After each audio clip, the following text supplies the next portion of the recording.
remember details after an upsetting experience such as being slapped in the face by your father? I think so. Is there any special details to remember?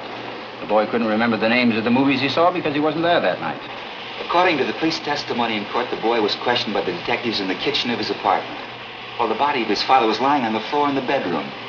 Do you think you could remember details under those circumstances? I do. Under great emotional stress? Under great emotional stress. He remembered them correctly in court. He named the pictures and the stars who played in them. Yes. His lawyer took great pains to bring that out. He had 3 months from the night of the murder to the day of the trial in which to memorize them. It's not difficult for a lawyer to find out what played at a particular theater on a particular night. I'll take the testimony of the policeman who interrogated the boy right after the murder, when he couldn't remember a thing about the movies, great emotional stress or not. I'd like to ask you a personal question. Go ahead. Where were you last night? I was home. How about the night before that? Come on, what is this? No, that's all right. I left the office at 8:30 and went straight home and to bed. And the night before that? That was Tuesday night, the night of the bridge tournament. I played bridge. Monday night?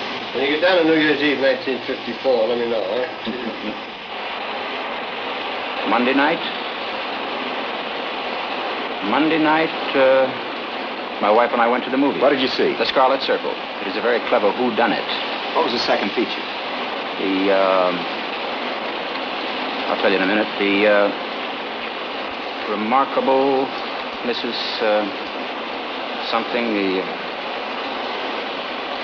Mrs. Bainbridge. The remarkable Mrs. Bainbridge.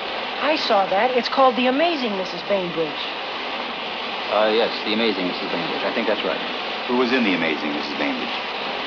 Barbara Long, I think it was. A dark, very pretty girl.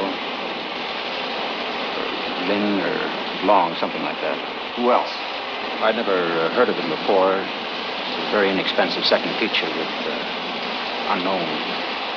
And you weren't under an emotional stress, were you? No. I wasn't.